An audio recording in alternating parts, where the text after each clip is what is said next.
কিরণাসনম school and college আয়োজিত 3 দিনব্যাপী বিজ্ঞান মেলার আজ সমাপনী দিন। প্রাইজ গিভিং সেরিমনি আমাদের মূল শাখায় অডিটোরিয়ামে অনুষ্ঠিত হচ্ছে।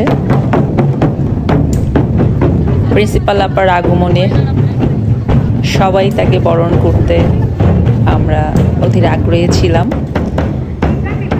তিনি সময় মতো এলেন, মঞ্চে আসন গ্রহণ করলেন।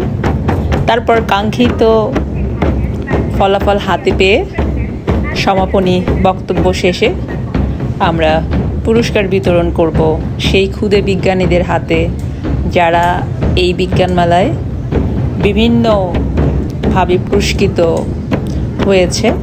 বিভিন্ন প্রজেক্ট, বিভিন্ন ডিসপ্লে, সেটাই আমরা করছি। এ পর্যন্ত সাথে থাকার জন্য আপনাদেরকে অসংখ্য ধন্যবাদ।